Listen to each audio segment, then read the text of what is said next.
We're back with breaking inputs coming in. Trouble mounts for Rana Ayyub. The Enforcement Directorate has now filed a charge sheet against her. Remember, the ED has accused Rana Ayyub of money laundering. So this is coming across as the trouble seems to be mounting for Rana Ayyub as far as what the ED has accused her of money laundering, and the charges that have been included as far as money laundering is happening during the time of COVID relief. In the garb of COVID relief, how money allegedly was siphoned off, illegally acquiring funds from the public. Another charge being that illegally acquired funds in the name of charity, received foreign funds without registration under FCRA, and utilized the same funds to create FDs, fixed deposits for self, and illegally raised over 2 crores rupees via 3 campaigns. So those are the charges that have now been leveled by the ED. Bhavtosh is with us. Bhavtosh, exactly when it comes to the charges that have been leveled against Rana Ayyub, just take us through them, please. It was in fact last year that an individual had in fact filed a complaint with the UP police, and subsequently the Enforcement Directorate had filed a case of money laundering, started investigating this case, and a statement of Rana Ayyub was recorded. And then earlier this year, Rana Ayyub's bank account were seized and attached, and then there was a lookout circular also issued against Rana Ayyub. Rana Ayyub then challenged that lookout circular, and that lookout circular in fact was suspended, and she managed to go abroad.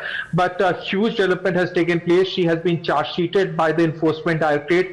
Enforcement Directorate has now accused in their investigation that she has committed money laundering to the tune of around 2.6 crore rupees. They have said that various campaign that she has launched was carried out in violation of the FCRA. 3 campaigns she had launched. One of them was flood relief. Funds were collected on charges of flood relief, and second was the second charge is that she had also started collecting money for COVID patients, and third is that she was also setting up an NGO. Now, under FCRA, what she should have done is that she should have notified authorities, and a separate bank account should have been set up. In violation of FCRA, she had not done so, and the money was in fact transferred. Transferred separately to her own bank account, and then subsequently transferred to her parents' or father's bank account.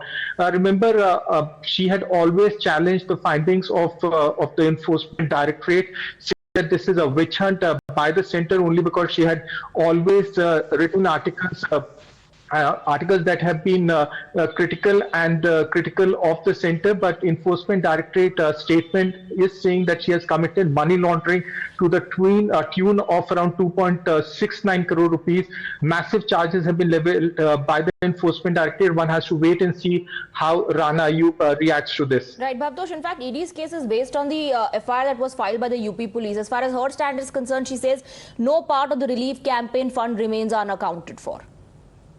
Yes, that's the charge that Enforcement Directorate has leveled. They have said that money, in fact, that was collected through various NGOs that she had set up, the NGO that she had set up, and they have also said that through Keto, she had collected money. The manner in which this money was collected is itself suspicious.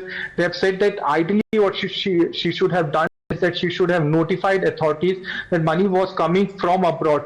The money itself was suspicious. That is a charge that has been leveled by the authorities, by the Enforcement Directorate in particular. They've said it's a clear violation of the FCRA norms, and because it's a clear violation of FCRA norms, she stands in fact guilty of money laundering. Big charge has been leveled by the Enforcement Directorate. One has to see in what Rana Ayyub says. Obviously, she will in fact challenge this in the court of law. Enforcement Directorate in fact had said that her statement has also been recorded. Her assets have